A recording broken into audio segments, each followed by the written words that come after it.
en la facultad, ¿no? En las últimas clases casi que no va nadie. Bueno,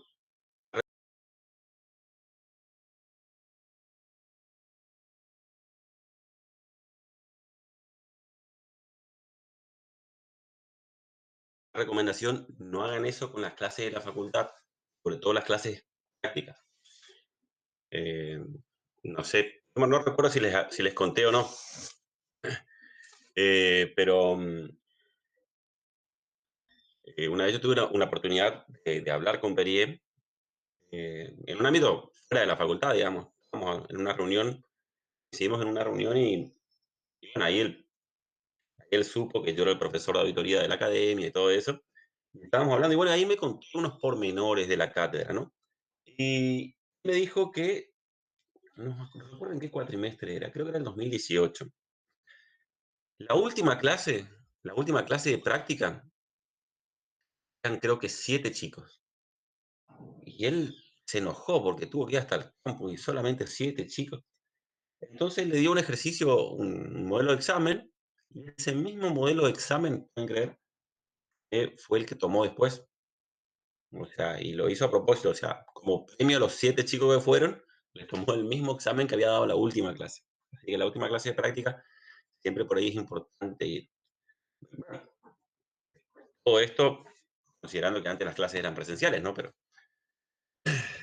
normalmente los últimos días dan las últimas recomendaciones, así que, y hoy creo que es de teoría la clase, así que sería interesante que vayan.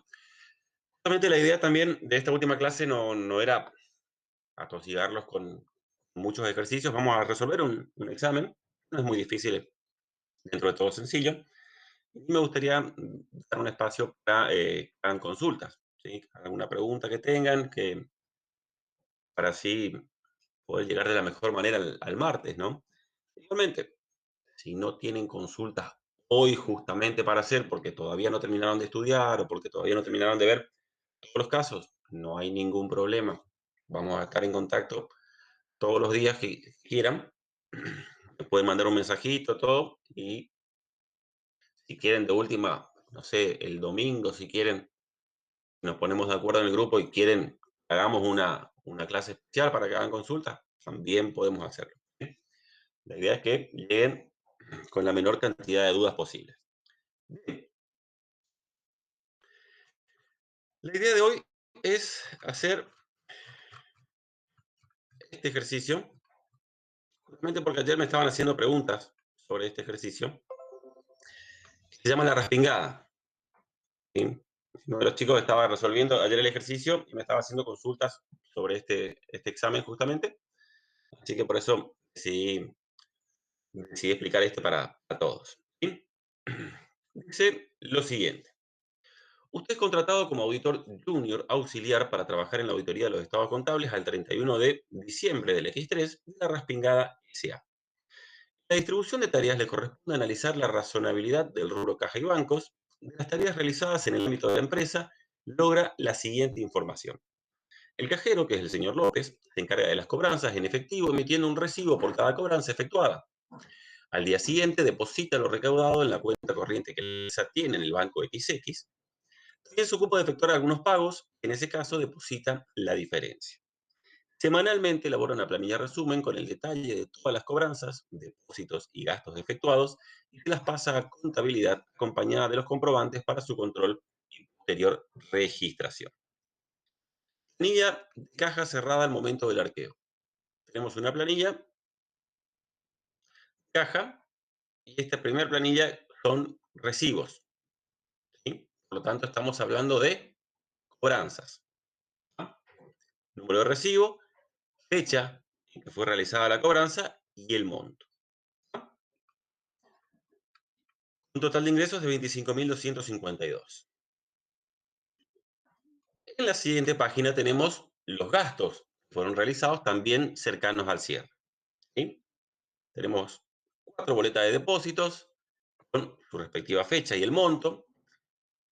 Cada una tiene algunos gastos, tienen llamadas con asteriscos o con numerales que nos indican alguna particularidad de cada uno de ellos.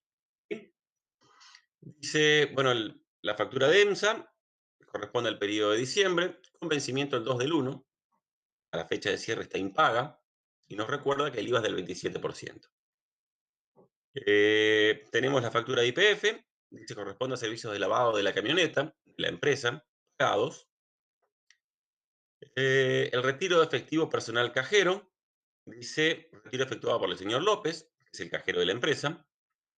Y el doble asterisco, el 931, dice corresponde pago efectuado posición mensual ANSES, diciembre 2 del 1 del X4. Saldo de caja, 12 el 27 del 12 del X3, la última rendición, 1.250. Saldo de caja según planilla, el 3 del 1 del X4, 1.186. Arqueo efectuado. Se hizo el día 3 del 1. O se hizo el arqueo en fecha de cierre. ¿Sí? Último recibo utilizado, el recibo número 519 por 1.528. Primer recibo en blanco, el número 520. Elementos arqueados. Efectivo, 1.456. No coincide con el saldo de la planilla. Recibos, números de 502 a 519. El total de esas cobranzas suma 25.522. Dice, no coincide con el saldo de la planilla, lo cual lo podemos ver, fíjense. Acá tenemos el total de la planilla, 25.252. ¿Sí? Y acá dice, es 25.522. ¿Sí? Los recibos que van del 502 al 519. Conclusión, alguna de estas cobranzas está mal.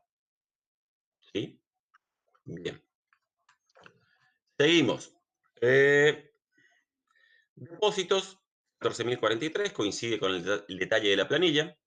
Vale retiros de adelanto, señor López, cajero 200 pesos, coincide con el detalle de la planilla. Factura de EMSA 676, también coincide. Factura IPF por 295, también coincide. Comprobante del 931 también coincide. Último recibo contabilizado, el número 501, 1.204 pesos de fecha 27 del 12 del X3. ¿Esto qué quiere decir? Este punto C. Todas estas cobranzas, desde el 502 en adelante, son cobranzas que no están registradas. ¿Sí? Vamos a tener que registrarlas. Obviamente no todas. ¿Por qué no todas? Porque vamos a registrar todas aquellas cobranzas que hayan tenido lugar hasta el 31/12. ¿Sí? Es decir, del 502 hasta el 515 inclusive. Bien. Después dice algo más. Saldo de caja según balance de sumas y saldos al 31/12 del X3, 1.250. Tengo que hacer los ajustes, determinar el saldo y, como suele preguntar a veces cuando se trata de caja, debilidades de control interno y medidas para sugerir dichas debilidades. Bien, empecemos entonces. Primero, es importante identificar que el saldo del cual vamos a partir. ¿Sí?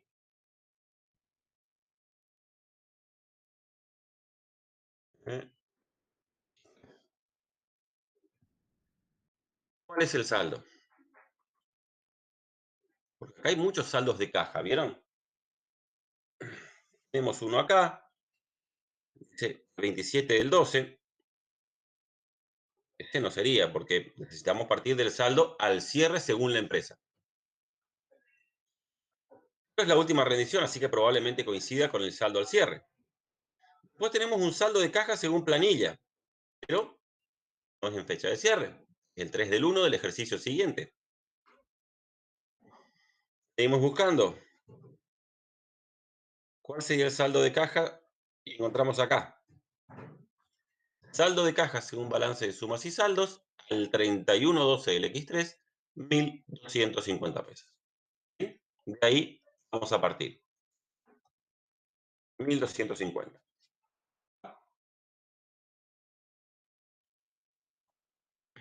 Bien. Veamos qué hay que registrar. Tenemos que registrar todos aquellos ingresos todos aquellos ingresos de efectivo cercanos al cierre. Y también recuerden, esto es una especie de consejo. Acá el planteo es explícito, ¿sí? El planteo es muy claro con respecto a los ingresos. ¿Qué dice? Dice, el último recibo contabilizado es el 501, lo que nos indica que todo lo demás no está registrado. Ahora, van a encontrarse con exámenes donde no dice eso. Entonces, siempre a muchos chicos les surge la duda como diciendo, bueno, ¿qué está registrado y qué no? Bien, ¿de qué supuesto vamos a partir? Siempre que estemos trabajando con ejercicios de caja, ¿sí? Caja, fondo fijo, recaudaciones a depositar, vamos a partir del supuesto que todas aquellas planillas de ingresos, todos los egresos que figuren en el planteo, cercanos al cierre, a menos, a menos que el planteo diga lo contrario, siempre vamos a asumir que no están registrados. ¿Sí? Repito, a menos que el planteo no diga lo contrario. Bien, entonces, vamos a tener que sumar, perdón, todos estos recibos para registrar los ingresos, del 502 hasta el 515, ¿sí? El último recibo de ejercicio. A partir del 516 en adelante, ya se trata de cobranzas del ejercicio siguiente. ¿Ah? Bien, entonces, esto va a tener un asiento de qué tipo. Caja, son cobranzas, así que A, deudores, ventas. A ver, 105 más 76 más 154 más 132 más 156 más 189 más 46, 1548, 1326, 125, 147, 458, 6236 y 558. 1356. ¿Sí? Pueden, vayan controlando también ustedes, sí, por ahí le equivoco la sumatoria. Bien, entonces, esto vamos a hacer así. Vamos a insertar acá. Vamos a poner archivos, el 502 al 500. Bien. Vamos ahora a registrar los gastos. Vamos a ver cuáles gastos corresponden registrar y cuáles no. Boleta de depósito Banco Macro XX. Un depósito de la fecha 29/12, 7/23. Ese sí corresponde. Otra boleta de depósito Banco Macro, 30/12 por 189.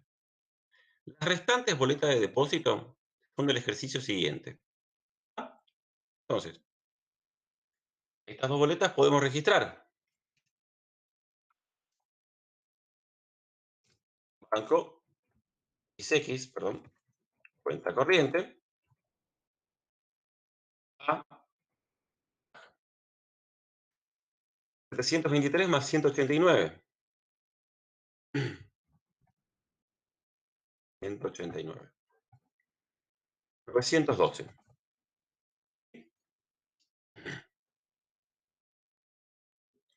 Estas son las boletas de depósito Banco XX.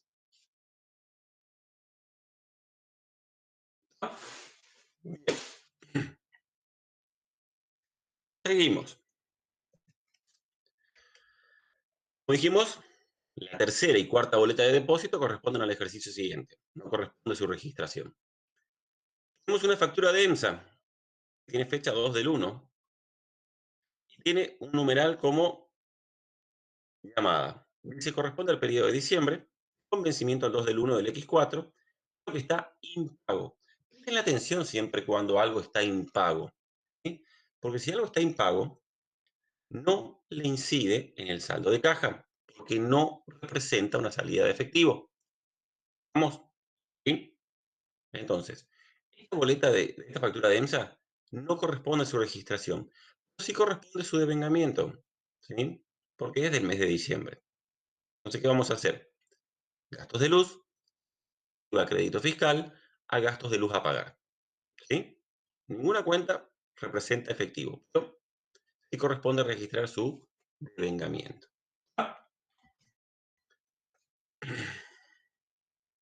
Vamos a registrar acá, gastos de luz, IVA, gastos de luz, pagar. ¿Sí? Recuerden que dice que el IVA es del 27%. Tenemos 676.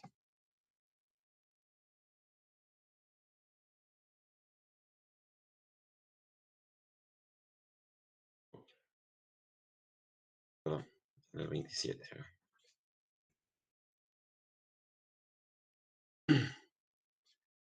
Menos A. Dice que si ustedes en un examen se olvidan de hacer este asiento, difícilmente salgan mal por eso. Porque es un asiento que no le incide en la cuenta caja. Corresponde que se registre, pero no le incide. ¿Qué más tenemos? Tenemos. mm, Emma, una consulta. sí, Con respecto al tema de para quitarle el IVA o hay cálculos en donde te dan porcentajes sí, y había un parcial, no me acuerdo cuál, que un precio era 250 sí, y decía que tenía el nuevo precio tenía un incremento del 20%. Había que sacarle después de ese 20%. Y si uno hace 250 dividido 1,20 te da 208,33. Y si uno sí. saca el 20% por regla de 3 simple, es 50 pesos, o sea que queda 200 justo entero. ¿Cómo, qué criterio toma la cátedra en ese sentido? Es indistinto. No te va a poner mal el ejercicio por la forma de cálculo. ¿Sí? De Ah, todas bueno, bueno. maneras, sí, recuerdo de qué ejercicio estás hablando, creo que si mal no recuerdo es el corralón. El Y. verdugo es, Emma, el verdugo es que teníamos dos precios de Ah, venta sí, el y verdugo. yo tenía 250 y si se le netea uno dividido 1,21 da 208, pero si se le saca el 21%, 250 y eso se le resta, da Ujú. 200, porque da 50 el Claro, 21%. sí, sí, sí. Y repito, las fórmulas de cálculo no van a salir mal. ¿Sí? De todas maneras, si se fijan, en ambos casos, así lo dividan por 1,20 o le saquen el 20% a 250, en ambos casos la solución sigue siendo igual. ¿Por qué? Porque el precio sigue siendo inferior al, al costo de reposición. ¿Sí? O sea, los asientos van a ser exactamente igual, nada más que con otro número. ¿Sí? Pero, y repito, y ahora que lo dicen, esos cálculos, es decir, cuando ustedes sacan el 20%, el IVA, lo que quieran, si lo quieren hacer al costadito o al costado, en una parte o sea, que quede plasmado en el examen la forma de cálculo, mejor. Mejor, para que los profesores sepan qué hicieron. ¿Sí? De hecho, otra anécdota que les cuento de mi charla con Peri en su momento, él, por lo menos él, no sé cómo se manejará Alejandra y Fernando con respecto a cómo corrigen. Pero por lo menos bien me dijo que siempre considera, O sea, es considerado al momento de resolver los exámenes. Dijo que siempre recomienda a los chicos, cuando quieran aclarar algo en el examen, que lo hagan, ¿sí?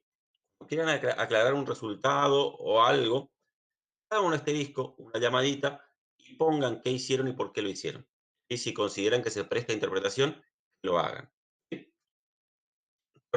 Repito, con respecto a la pregunta puntual, es indistinto, no les va a incidir en la nota, digamos, si lo dividen por 1,20 o si le restan el 20%.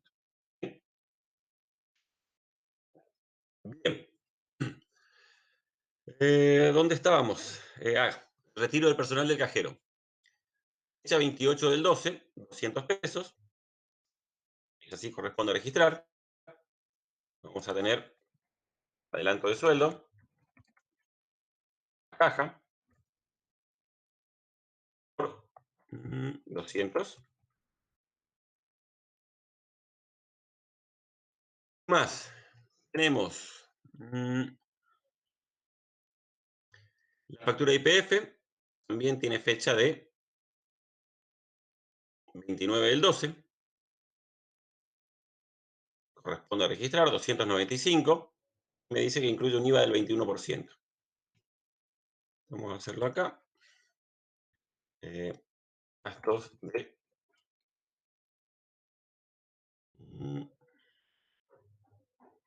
dice gastos de limpieza, vamos a ponerle.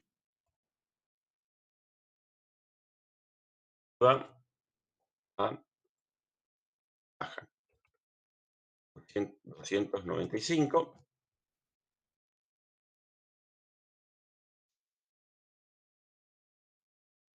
Siglo 21. Esto menos esto. Ah, bien.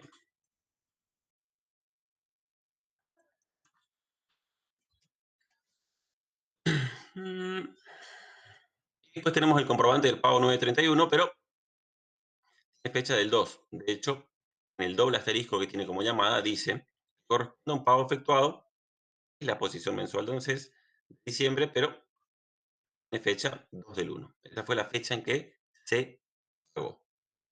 ¿Ah? Bien. De esta manera entonces llegamos a ¿qué? Al saldo contable ajustado al cierre. Vamos a ver, tenemos 1.250 según empresa, tenemos 12.356 en el debe, tenemos 295 en el haber, tenemos el 676 no descaja, adelanto de sueldo de 200.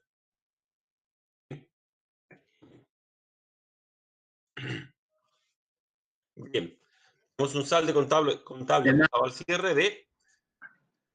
El 931 no habría que devengar, porque si él se Sí, paga en enero, pero es de diciembre.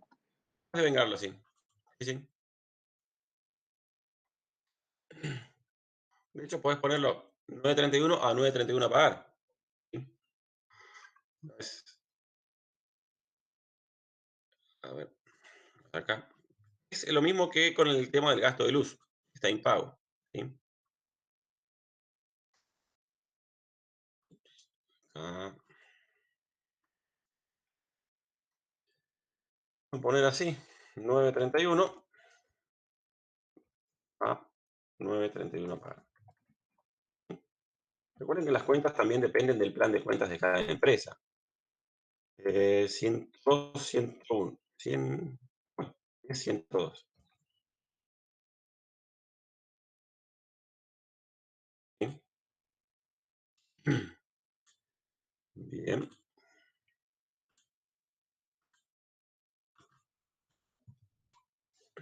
Entonces llegamos a un saldo ajustado al cierre de 13.111.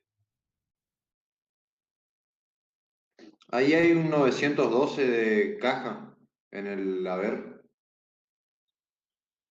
Mira, me faltó. Sí, perdón, perdón. 912. Vamos a borrar este. Sacar todo esto.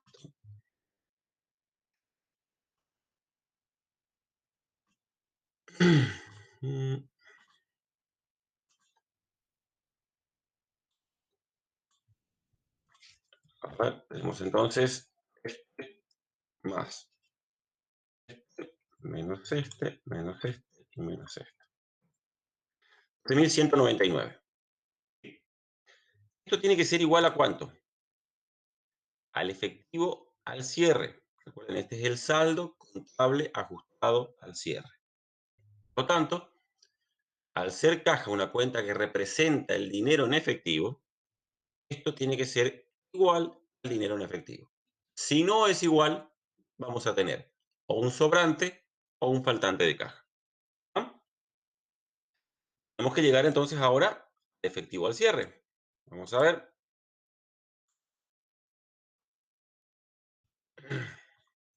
¿Cuál es? Tenemos un efectivo, pero ese dato de efectivo no es del cierre, porque el arqueo, ¿cuándo se hace? El día 3.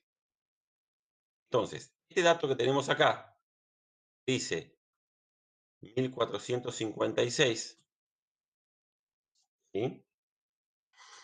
No es al cierre, es al día, ¿cuánto? Al día 3 del 1. Y hay un detalle que pasamos por alto, ¿sí? ¿Cuál? Efectivo al 3 del 1 del X4. 1456. Un detalle que pasamos por alto. ¿Cuál? Este 1456 dice,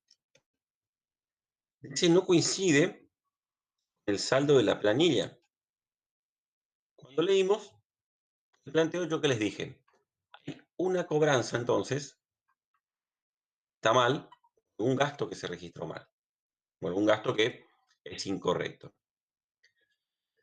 Pero los gastos no tenemos manera de saber si es incorrecto por los datos del planteo. Si no hay forma de saber si esta boleta era de 723 o no. Los datos del planteo no podemos saberlo. Sí podemos saber lo de las cobranzas. ¿Por qué? Porque este saldo no coincide con el saldo de la planilla y este tampoco. ¿Sí? Fíjense que tenemos 25.252 acá y acá tenemos 25.522. Hay una cobranza que está mal. Por suerte tenemos el dato para determinarlo, que es esta. Fíjense, recibo 519. Miren acá. 519 es 1.258, según la planilla. Cuando vemos los elementos arqueados, en realidad recibo 519 por 1.528. ¿Sí? Un problemita de dislexia. Este es el monto correcto del recibo 519. ¿Ah? ¿Corresponde ajustar la cobranza? No, no se confundan. No corresponde ajustar la cobranza, porque el recibo 519 es una cobranza que tuvo lugar cuando en el ejercicio X4. ¿Sí? Fíjense, fue registrado el 3 del 1. Por lo tanto, es un error del ejercicio siguiente. ¿Ah? No corresponde que ustedes corrijan esa cobranza. ¿Sí? Pero incide para determinar el efectivo al cierre. ¿Por qué? Porque ¿cómo vamos a determinar el efectivo al cierre? Partimos del efectivo al 3 del 1. ¿Y qué hacíamos? ¿Recuerdan? Restábamos los ingresos posteriores. ¿Estos cuáles son? Los recibos que van del 516 al 519. ¿Sí? Recibos del 516 al 519. Perdón. 519. ¿Sí? Entonces, en esta sumatoria, vamos a sumar 9.965 más 1.458 más 125 más el monto correcto del 519, que es 1.528. ¿Sí? ¿Entienden? Sumamos el 516 según planilla, 517 según planilla, 518 según planilla y el 519 según el dato que tenemos acá, porque este es el dato correcto del recibo 519. ¿Ah? Entonces, acá vamos a tener 9.965 más 1.548 más 125 más el monto correcto del 519, que es 1.528. 1.528. 1.166. ¿Sí? Esto hay que restar. Se restan los ingresos posteriores. ¿Ah? Tenemos que sumar los gastos posteriores.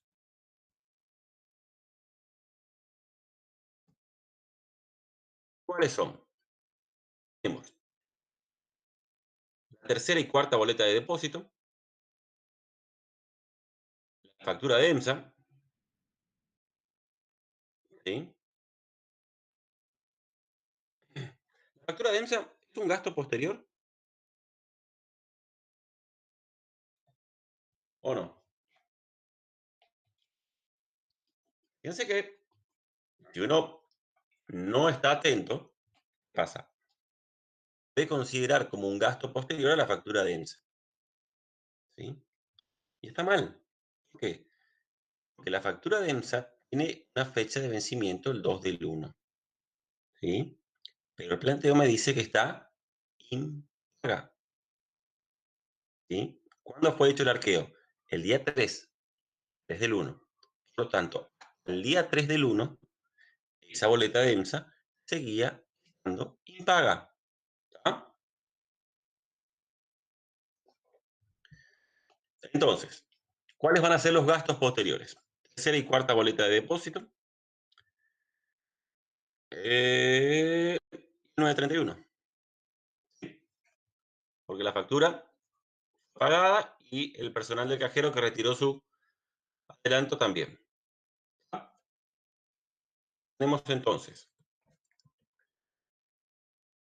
1.493 más 11.638 más 1.102. 1.102. Entonces, ¿cuál es el efectivo al cierre? Esto menos esto más 11.523. Por lo tanto, el saldo de caja debe ser ese, 11.523. Saldo contable ajustado al cierre, 12.199. Efectivo al cierre, 11.523. Tenemos un faltante de caja. ¿Sí? Vamos a tener que restar ¿cuánto? Esto menos esto. Y 176. Fíjense que coincide justamente con ¿qué? Con la factura de EMSA. ¿Sí? Vamos a aclarar que era, vamos a poner tercera y cuarta boleta de depósito más el 931. Vamos a dejar aclarado ahí para que lo tengan. Bien. Entonces, este faltante de caja, vamos a registrar con la cuenta faltante de caja o con la cuenta adelanto de sueldo. No sé cuáles están usando ahora los profesores. Pueden usar adelanto de sueldo. A veces hay dependiendo del cuatrimestre, cambian igual. Siendo uno u otro no les cambia. El saldo de caja sigue siendo el mismo, ¿sí? Más que adelanto de sueldo es una cuenta de créditos y faltante de caja es una cuenta de resultados. ¿Sí?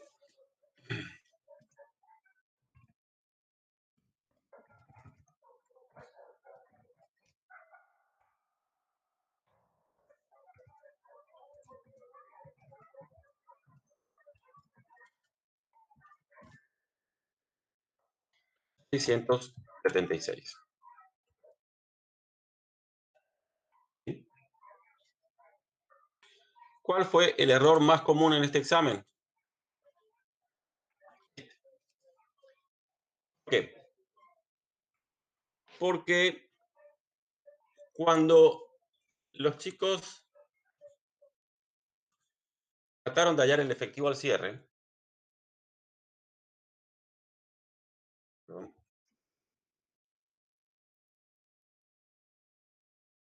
cometieron un error. Consideraron boleta de EMSA, ¿sí? Es decir, en el apuro, vieron que la boleta de EMSA tenía fecha 2 del 1 y la consideraron como un gasto posterior. Sin reparar en que acá dice clarito que está impaga, ¿sí? Entonces, fíjense que si ustedes consideran a la factura de EMSA como un gasto posterior,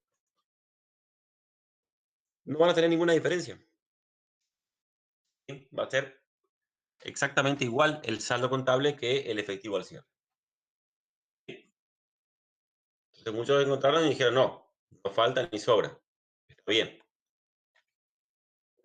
Ese fue el principal error de la gente que rindió el examen. ¿Ah? Bien, no hay mucho más que aclarar. Creo que no es muy complejo. Hay pequeñitos detalles que hay que tener cuidado. Y repito, una cosa. La mejor habilidad que ustedes pueden adquirir para rendir, sobre todo en la práctica en auditoría, ¿cuál es? Aprender a identificar los datos en el planteo, ¿sí? Saber qué pide, saber a dónde tienen que llegar, ¿sí? A ver, si les toca un ejercicio de caja, ustedes saben, antes de empezar el ejercicio, cuál es el saldo de caja. Ustedes saben que el saldo de caja, sea como sea, tiene que ser igual al efectivo al cierre. Entonces, al empezar un ejercicio, ustedes saben a qué monto tienen que llegar, ¿sí? Lo mismo cuando tienen un ejercicio, por ejemplo, de bienes de cambio. También. ¿Por qué? Porque el saldo al cierre de los bienes de cambio tiene que ser igual a ¿qué? A la cantidad física real al cierre con su respectivo valor, ¿sí?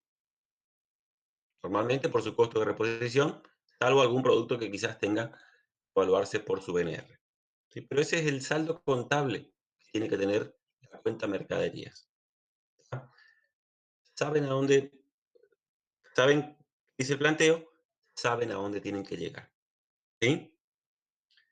Obviamente, otra de las complejidades, pero que escapa a lo que es auditoría, que es contabilidad, ¿sí? Los asientos contables a veces cuestan.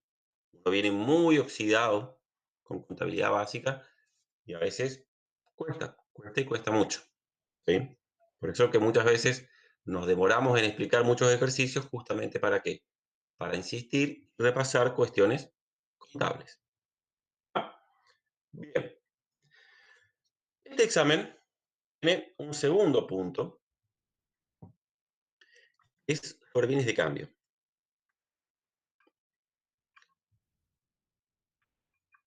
Un ejercicio número 2. Dice, usted es el auditor de los estados contables de Inentendible S.A. al 31/12 del X3. Se encuentra analizando la razonabilidad del rubro bienes de cambio. El único cliente de Inentendible S.A. ha sido circularizado Recuerden que la circularización es un procedimiento, el procedimiento típico para validar el rubro créditos por ventas.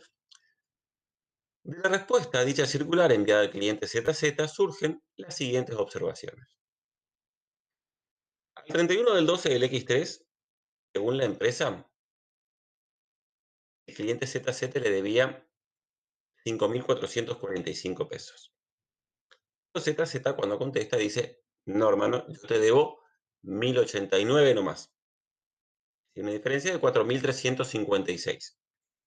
El deudor ZZ dice, la mercadería que él tiene en su poder le fue entregada en consignación y que al 31/12 el X3 solo ha podido vender un 20% de dicha mercadería.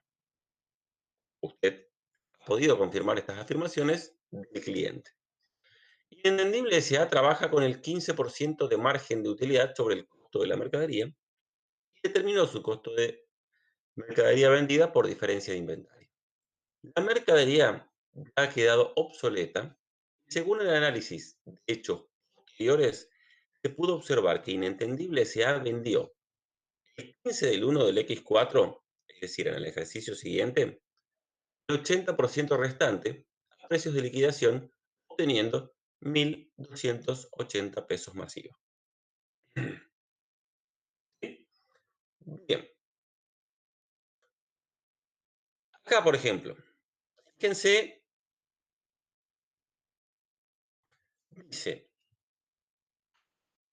tenemos que hallar el saldo de qué, de qué rubro, bienes de cambio, ¿sí? Pero fíjense que el ejercicio no tiene datos sobre bienes de cambio, sino que nos da una planillita chiquitita de deudores por ventas, ¿sí? Vamos a tener que partir de ahí para llegar al saldo correcto de los bienes de cambio. Igualmente, a medida que ustedes vayan adquiriendo práctica en la lectura y la interpretación de los ejercicios y de cada uno de los rubros, observen lo que yo les acababa de decir hace un rato respecto a qué toman, de qué rubro y a qué tienen que llegar. Acá ustedes ya saben, más, el planteo mismo ya les está diciendo cuál es el saldo correcto de la mercadería al cierre. ¿Cuánto es? Nosotros acá vamos a tener, a ver, vamos a hacer acá un mayor de mercaderías.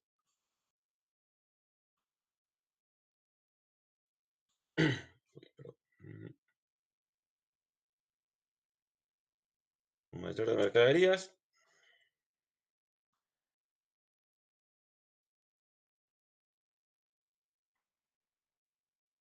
¿Qué saldo tiene que darle a ustedes acá?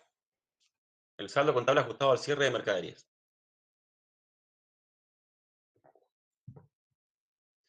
1.280. Es el saldo que tiene que darle a ustedes.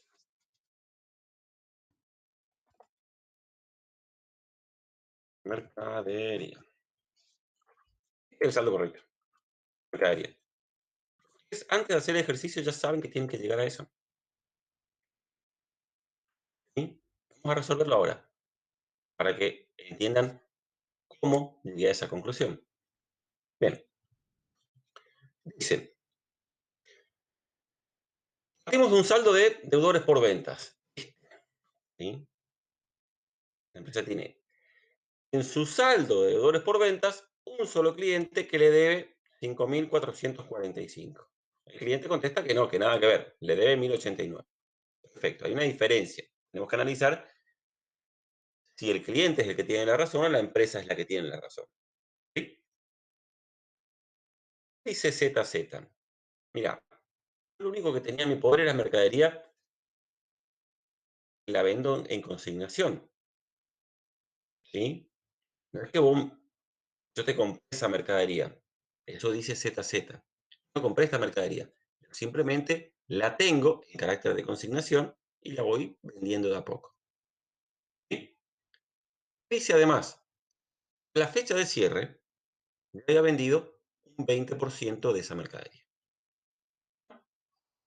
Conclusión. Inentendible S.A. entregó mercadería en consignación, lo registró como una venta. Eso difieren los saldos. Entonces, acá voy a hacerle dos soluciones alternativas, ¿sí? Para que puedan ver, o sea, una solución es un poquitito más larga y otra es un poco más corta. Si Inintendible registró la entrega de mercadería en consignación como una venta, es lo primero que se les ocurre hacer. Revertir la venta, ¿sí?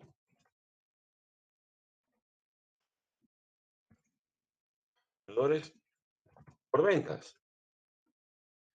El monto es 5.445. Perdón. 5.445. Sacamos el IVA.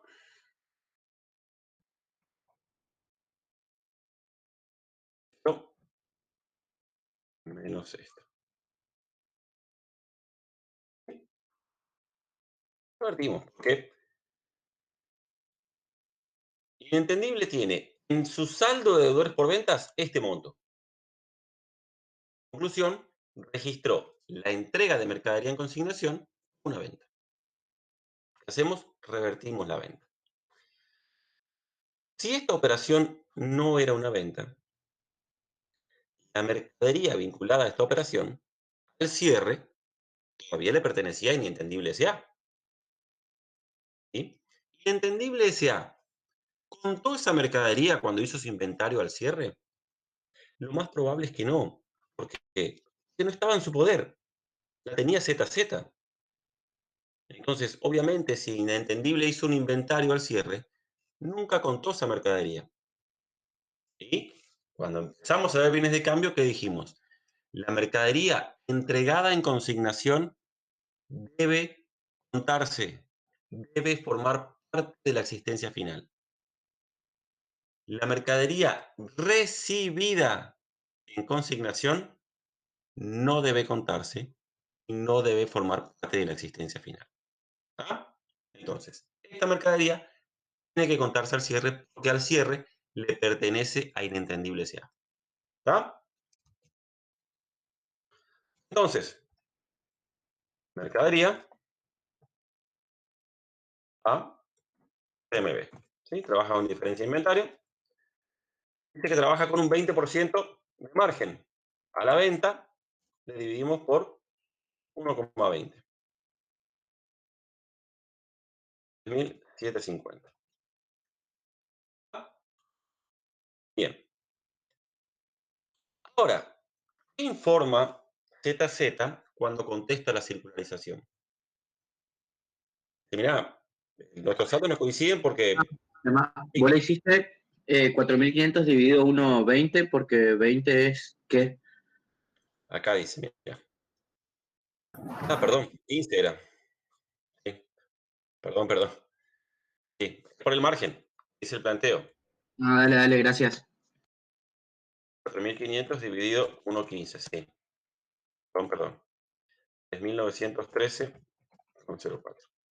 ¿Sí? Divido la venta, el margen que me dice el planteo. Bien, ZZ, cuando contesta la circularización, aparte de no estar de acuerdo con el saldo, ¿qué dice? Que del 100% de la mercadería que se le entregó en consignación, él ya un 20% vendió. ¿Sí? Es decir, que de este total de ventas, un 20% ya está vendido. Entonces, ¿qué hacemos? Registramos la venta. Valores por ventas, ahí va.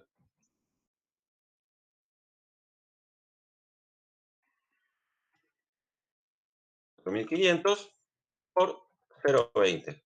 El monto vendido. ¿Sí? Esto. El IVA. Valores por ventas, ¿cuánto es? 900 más 189. 1.089. Exactamente el saldo que informa cliente ZZ cuando contesta la circular. ¿Entiendes? Ahora, como cuando revertimos la operación de ventas, contamos nuestra mercadería entregada en consignación, lo hicimos por el 100%. Vamos a hacer, ¿sí? Vamos a poner acá 100%. Acá 100%.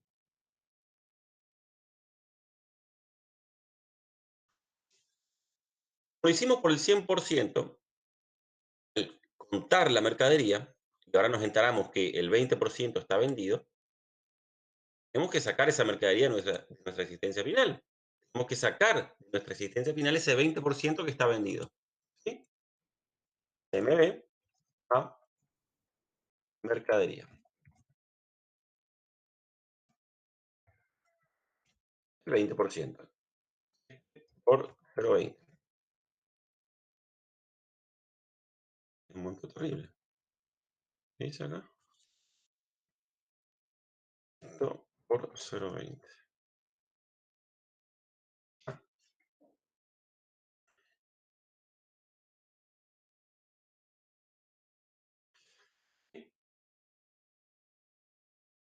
Registramos entonces o descargamos el 20% de mercadería que se vendió.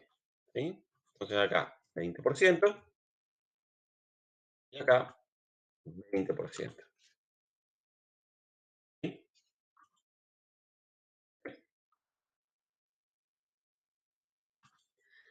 Ahora, ¿qué se entera el auditor por hechos posteriores al cierre?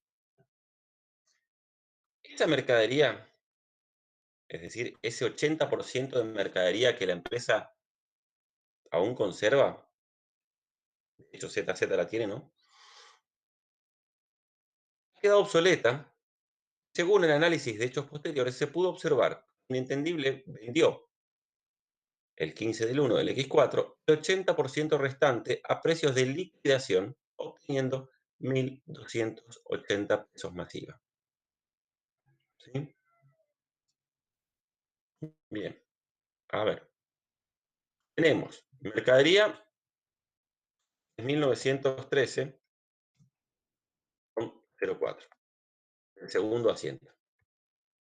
Ahora tenemos 782 con 61 del último asiento. El saldo contable de mercadería hasta ahora es 1.130. La empresa tiene evaluada dentro de su inventario mercadería por 3.130. Sin embargo, el planteo dice, ¿esto qué es? Esto es el 80% de la mercadería que le quedó. ¿Sí? El 80% restante, me dice el planteo, terminó siendo vendida en el ejercicio siguiente a 1.280 pesos más IVA. 1.280 pesos más IVA termina actuando en este caso como nuestro BNR. ¿Sí? Esto termina siendo el BNR. En este caso es inferior a este, sería el costo de reposición. ¿Sí? Sabemos, por lo que dice la RT, que el costo de reposición nunca puede superar al BNR. Por lo tanto, esa mercadería hay que dejarla evaluada a 1.280. ¿Sí? No es esto. 1.850,43. Entonces vamos a tener el reporte mercadería por 1.850,43.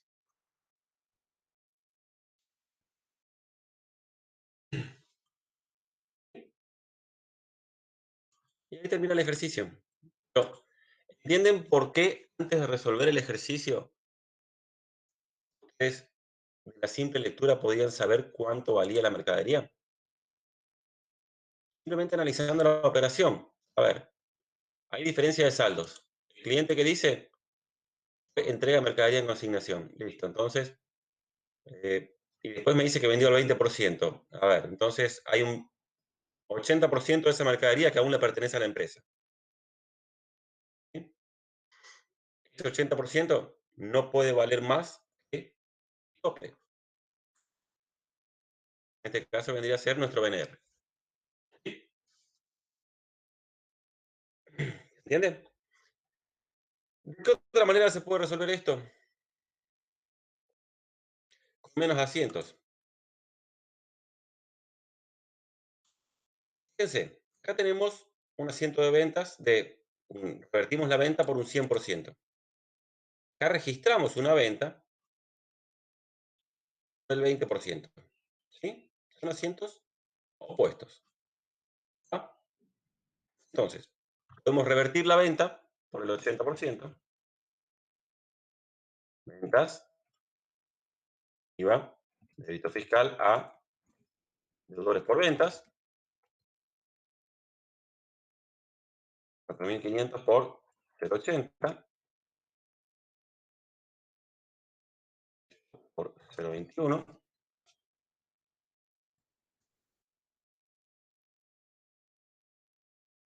Esto. ¿Sí?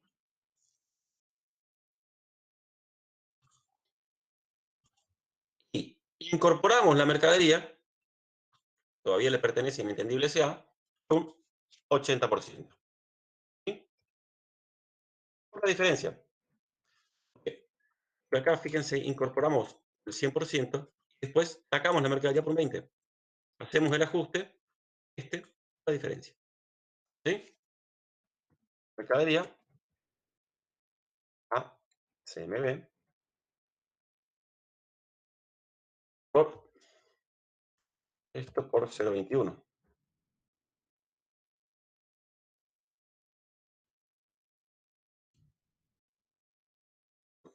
Perdón. A ver. A ver. 0,80. Esto por 0,80. Termina siendo el mismo valor. ¿Sí? Y también tenemos que hacer este asiento, porque sigue operando este tope de 1.280. Entonces vamos a tener reporte a mercadería por 1.850 con 43. ¿Sí?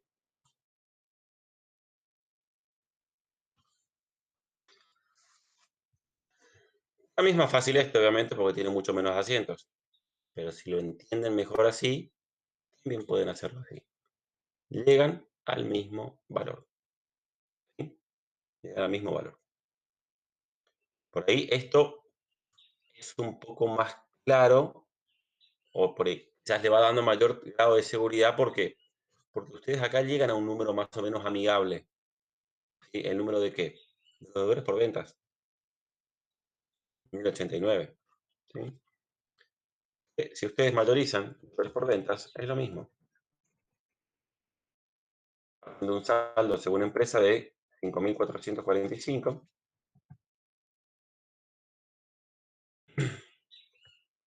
Estoy usando esta segunda solución, ¿sí? Después tienen deudores por ventas por 4.356.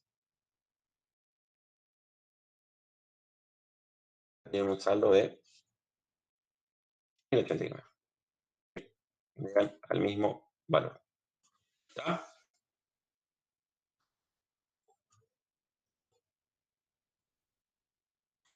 Bien. ¿Alguna consulta de este ejercicio? De esta parte o de la otra, la que sea, ¿no? Emma, ¿de dónde vos llegaste ese del R por T? ¿Ese valor? Bien. ¿Este valor acá? Sí, sí. ¿Qué diferencia? ¿Sí? Cuando hago mis asientos, mayorizo la cuenta mercadería, veo cuánto vale ese 80% y lo comparo con tope. Y por diferencia, hago el asiento. ¿Por qué? Porque yo sé que esa mercadería, ese 80%, tiene que valer el valor del BNR, que es inferior al valor que tenemos acá.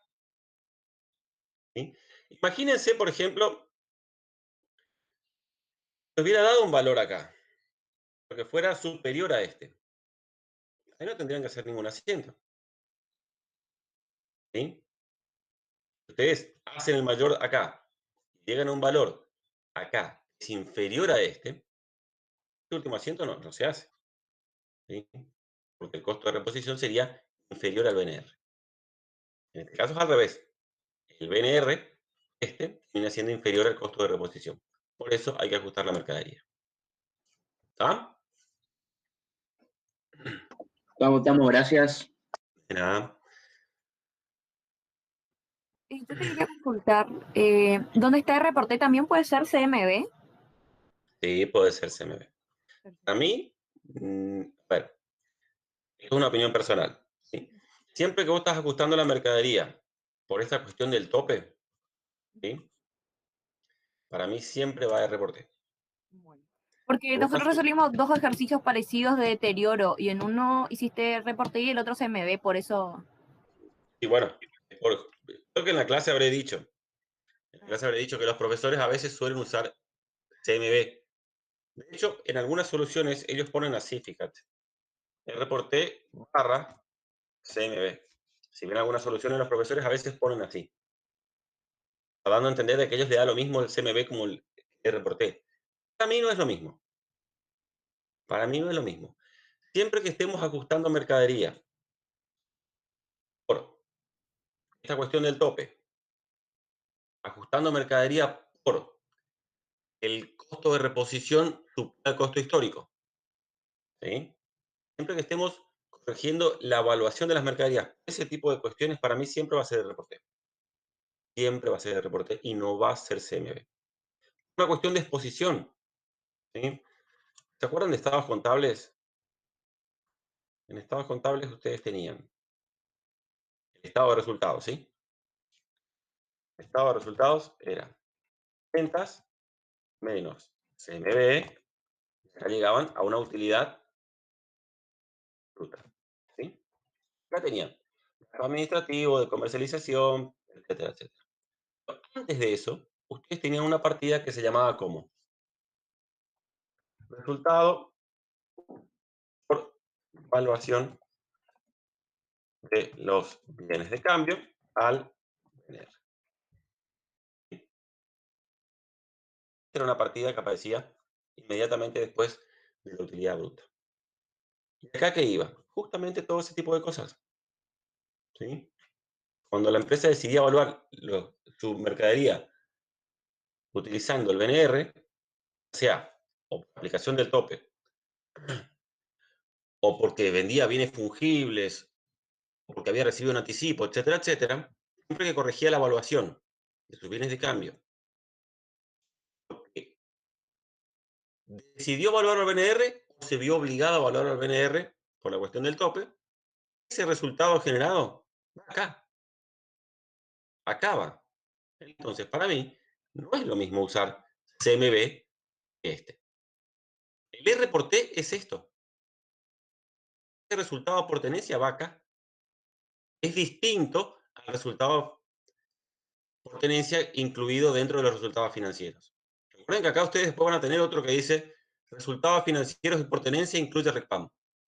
¿Sí? Bueno, ese es otro resultado por tenencia. Hay un resultado por tenencia exclusivo de los bienes de cambio que está acá. ¿Sí? Por eso para mí no es lo mismo usar este que este. ¿Qué pasa? Cuando ustedes hacen toda la sumatoria acá, la utilidad neta va a ser la misma. No importa que pongan el resultado acá o acá. Es decir, la evaluación va a seguir siendo igual. Sin importar que pongan acá o acá. Pero la exposición va a estar mal. Va a estar bien medido, pero va a estar mal expuesto. ¿Sí? Por eso para mí no es lo mismo. ¿Ah?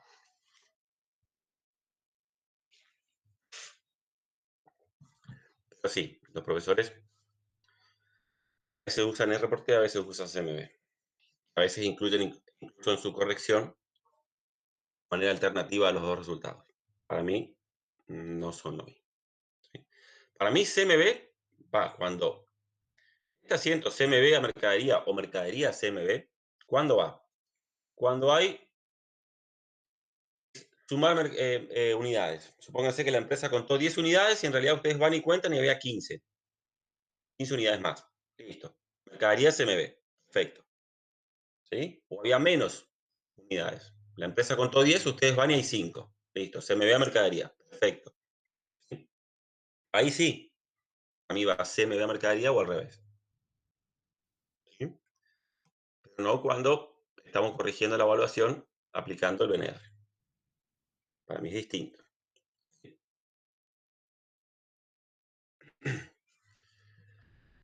¿Todo claro?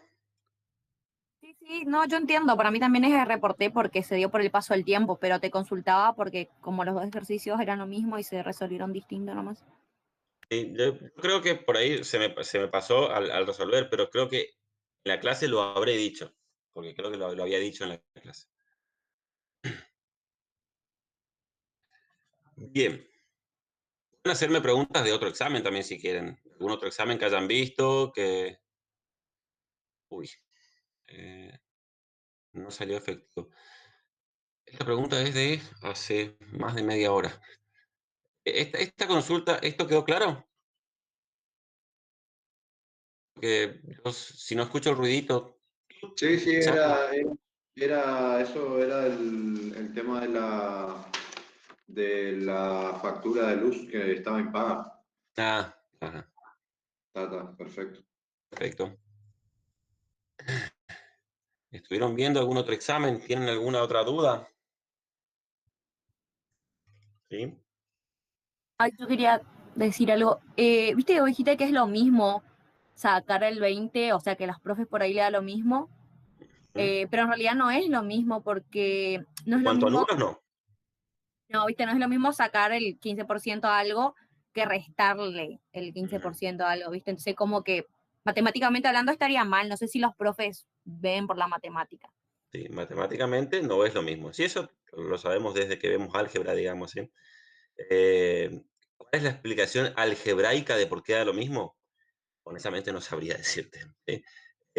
Pero no, lo que voy es que a los profesores les resulta indistinto el método de cálculo.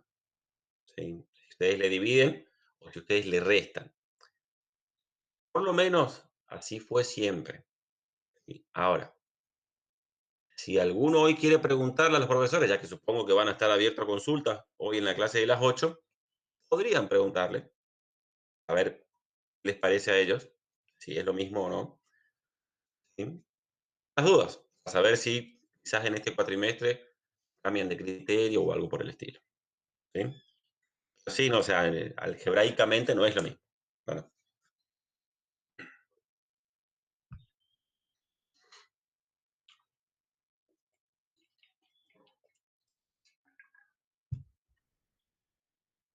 la teoría, ¿cómo vienen, chicos? ¿Leyendo? Es larga, ¿eh? Es larga y fea. Y el cuatrimestre pasado, no sé cómo será ahora, no sé qué habrá dicho el profesor en clases, pero el cuatrimestre pasado les daba 1 hora para responder 50 choice. Ahora rendimos de 6 a 10. Supongo que será 2 horas para teoría y 2 horas para práctica. Y bueno, ahí es más razonable, digamos. Sí, sí, sí. Emma, yo tengo una consulta con respecto a El Verdugo SA, El verdugo. que teníamos A ver, dos precios. un minutito que busco el planteo. Así Dale, nos dale, ubicamos mejor. dale. Mm,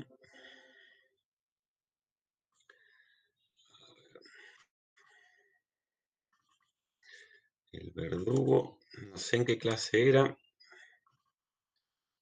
Improvisada. Si no me quedo fuera de la semana pasada, Bien. creo. No sé. Clase 10. Clase 10. Ah, Sí. gracias. Acá. El verdugo.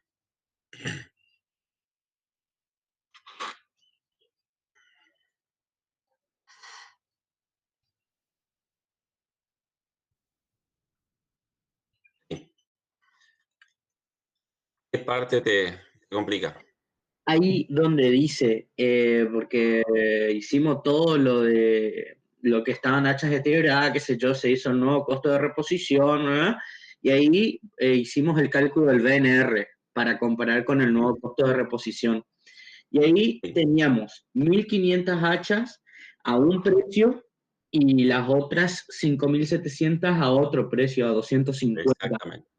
Yo quiero saber, o sea, sí, sé que es por el 20% de aumento, se fue a 250, pero eso fue al 2 del 1, tipo, eso se hace esa diferencia de 250 y 220 porque es un hecho importante posterior al cierre.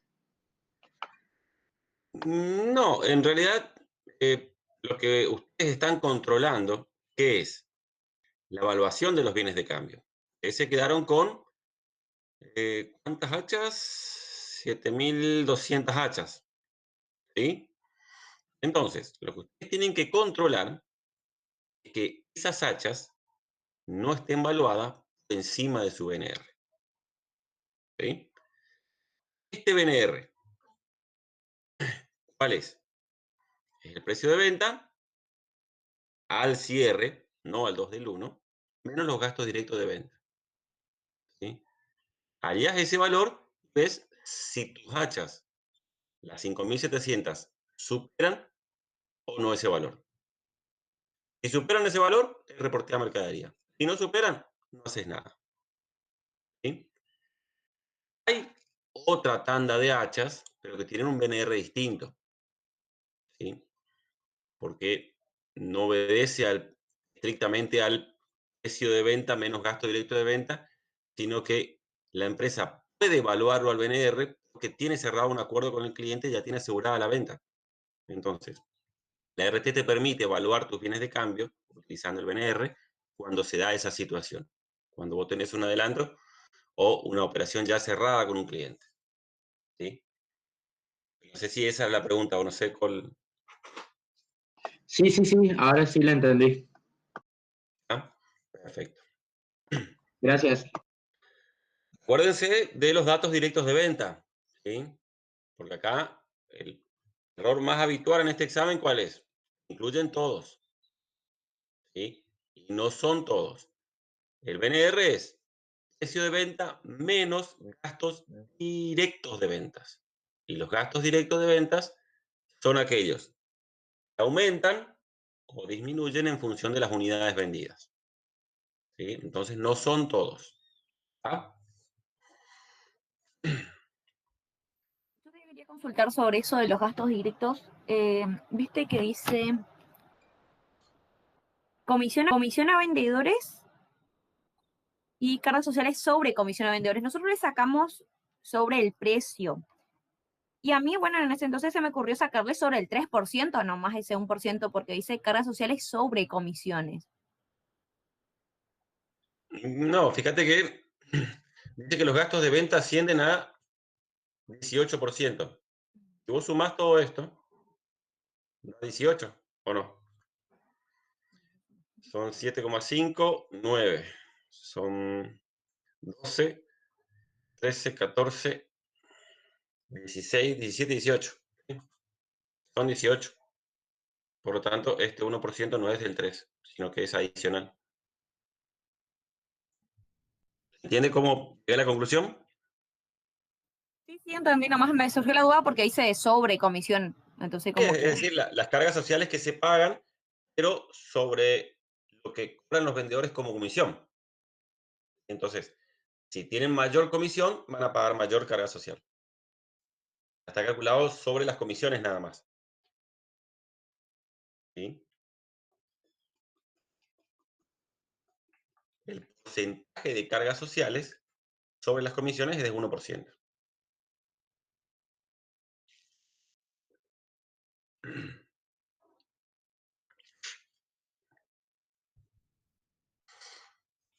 ¿Algo más?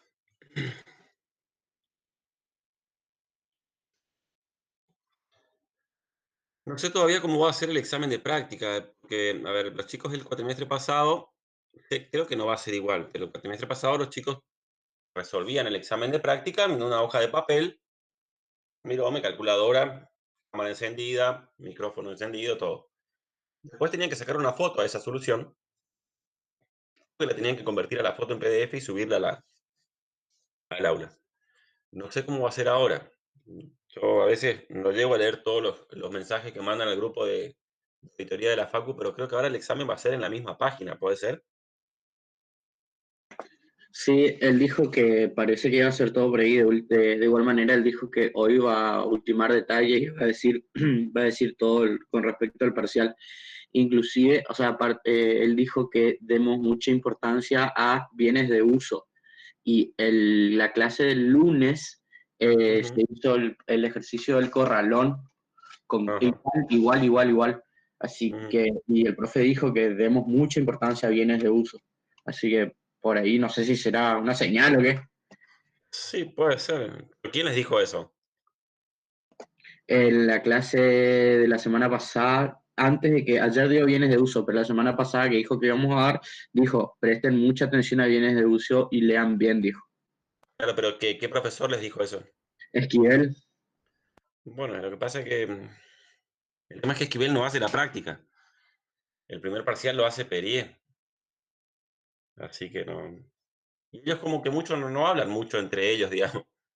Se van a dar cuenta en la segunda parte, cuando den dictámenes, se van a dar cuenta de que da la impresión de que no se juntan ni siquiera a tomar un café.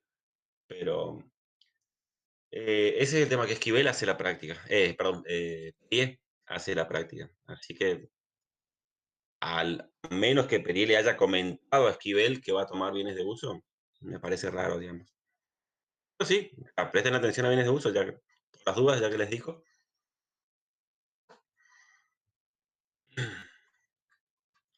Bienes de uso, la mayoría de las veces ustedes van a tener que controlar que las amortizaciones estén bien, ¿sí? Y que dentro del precio de alta de los bienes de uso no haya incluido gastos que no sean necesarios, ¿sí? Eh, en las amortizaciones, por ejemplo, de inmuebles, no estén calculados sobre la proporción del terreno, porque el terreno no se amortiza. Por lo general, cuando ustedes ven algún mínimo detalle de que las amortizaciones están mal, a mí me resulta mucho más sencillo hacer lo que hicimos cuando resolvimos uno de los ejercicios. Convertir todas las amortizaciones, todas. No importa que sean del periodo de periodos anteriores, ¿sí? Entonces, amortizaciones acumuladas, amortizaciones, si hay periodos anteriores, área, todo, el total. Y después trato de determinar el monto correcto de las amortizaciones. Las que sean del periodo anterior, después la corrijo con área a amortizaciones acumuladas, y las que sean del ejercicio, amortizaciones acumuladas. ¿Sí? Es una recomendación mía. Me parece que limpiar todas las amortizaciones me parece que es mejor, porque entonces uno tiene la posibilidad de ir viendo mejor si está bien o mal calculado. Y a veces cuando uno quiere hacerlo por la diferencia, como que se entra a marear, o con el año de alta, el año de baja. Entonces, yo prefiero arrancar por ahí, arrancar por limpiar todas las amortizaciones y después eh, registrar de manera correcta, ¿sí? De todas maneras, creo que quedó claro en clase cómo es el sistema de alta y el sistema de baja, ¿sí? Si ustedes hacen el año de alta, amortizan el año que incorporaron el bien y no el año que lo dan de baja. Ojo que puede ser al revés. Puede ser año de baja y no de alta. Entonces, en ese caso, se amortiza al año siguiente de su incorporación hasta el año en que sea de baja inclusive. ¿Sí? Son distintos. Y lo que puede pasar, que ojalá que no, pero eventualmente puede llegar a haber un caso donde ustedes tengan algún bien que no se amortice ni por año de alta ni por año de baja, sino por, qué sé yo, pueden tener una maquinaria que se amortice por unidades producidas. ¿Sí? Les va a servir mucho quizás la regla de tres simples, ¿sí? Para determinar el monto de la amortización del periodo. Obviamente les va a tener que dar una cantidad de unidades producidas al mes, al año, etcétera. ¿Sí?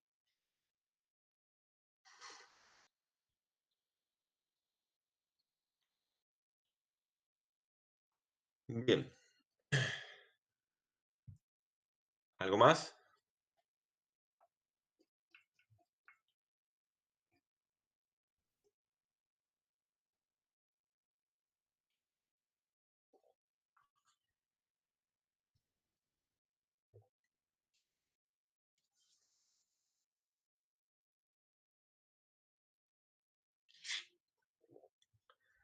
Creo que no. Si no hay más consultas, pueden desconectarse si quieren. Recuerden que voy a estar disponible todos estos días. Me mandan un mensajito, cualquier duda que tengan, ¿sí?